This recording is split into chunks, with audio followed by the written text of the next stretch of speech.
used an alarm clock. But every morning she'd wake up at 4:15. And at 4:16, her feet would hit the floor, usually right in front of my face. And that is what woke me up. But I would lay there and I would pretend like I was still asleep. Because me and 4:15, oh no, we do not get along. But my grandmother will always stay patient, and she would always try to get me up anyway. She would always say things like, "You're so lucky, and it's a great day to be alive." And you know, you just couldn't argue with her. But what my grandmother was trying to get me to do was to simply be grateful for that opportunity that I had been given. Now let's face it, life is tough, especially over the last year.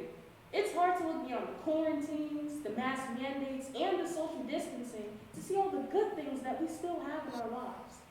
Most of the people in this room have a loving family, a roof over their heads, and friends they can turn to when they are in need of an encouraging word.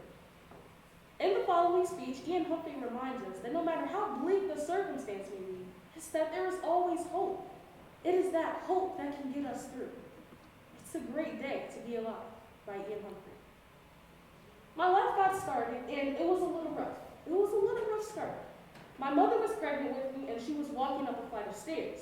Now, she didn't know this at the time, but a woman she had an argument with earlier was standing above her holding a pot of boiling water. As my mother continued her way up those stairs, that woman then dumped that water onto my mother and sent her tumbling down the stairs and into premature labor.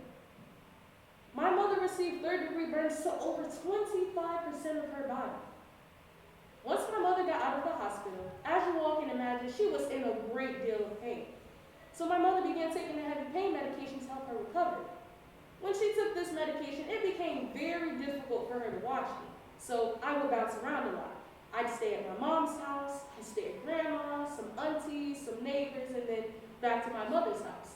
I did that for the first 3 years of my life. When I was 3 years old, I found my mother's purse, I found that medication, and I swallowed everything that was in that bottle. Once they found me, they rushed me to the hospital.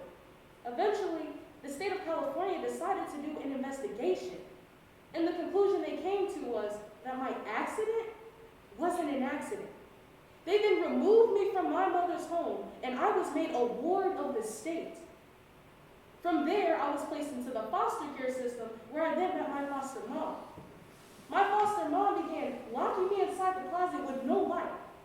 She'd open the closet door, and she'd kick me, hit me with a stick or a strap or whatever she had. Now, all of that pain went away. But the worst thing she would do is she would open the closet door, she would stand over me, and she would say, "You're stupid, and you ain't never gonna amount to nothing." And that hurt me more than any of that physical pain, because I believed that for a very long time. I believed that I would never amount to anything, just like she said. But then, my grandmother, my hero, she had started going back and forth to court, trying to prove that she can take care of an active, curious little child. And eventually, the state of California granted her full custody of me. I was so happy. I will never forget that day where I was standing on the porch with my little belongings, thinking to myself that maybe no one's coming.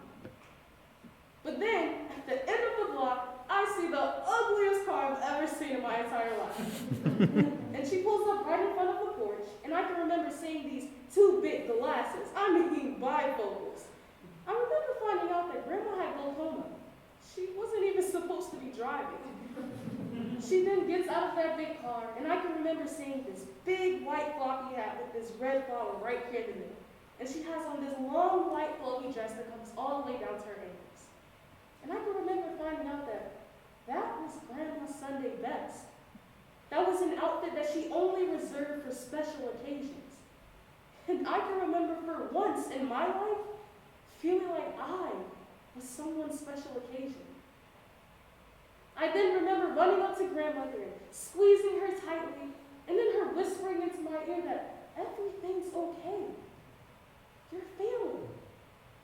And everything was okay, just like Grandmother said. Then, When I was 12 years old, I could remember laying on grandmother's floor, and I just kept hearing my mother repeat, "I can't wake her up. I think she's dead." And I can remember laying there, thinking to myself and hoping that my grandmother wasn't dead. So I became angry. I became confused. I was hurt. Eventually, I started acting out. I started hanging out with the wrong people, breaking into houses, stealing cars. And I continued that behavior until I was 19 years old. When I was 19, I found myself standing in front of a judge handcuffed. The judge looked at me and said, "The state of California sentences you to 15 years in prison." That day, the door closed behind me for the first time as a convicted felon. I can remember standing in my cell hearing voices. I heard the voice of my foster mom saying, "You're stupid, and you ain't never gonna amount to nothing." I heard the voice of family and friends of family saying, "That girl's gonna end up just like her father, a career criminal that died in prison." I can remember standing in my cell thinking to myself that, man, this is where I'm gonna die. But here's what happened that would change my life.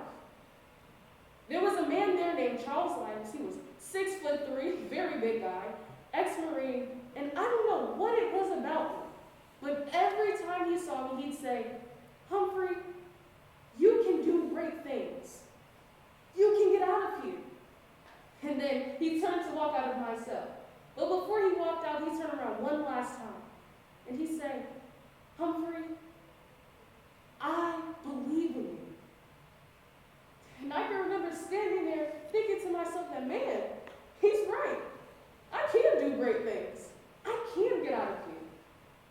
That was over 18 years ago, and I've never been back other than to mentor and help other people. But here's what I know. I know that when you've had a rough life, when you feel unwanted, I know that when there are hopes and dreams and things for you to look forward to, I know that that gives you a reason to live. You see, I never understood what my grandmother always gave her higher power thanks for. But as I got older, I realized it was for the opportunity that she had been given. My grandmother never wasted any time to tell anyone that will listen, especially me, that it is a great day to be alive.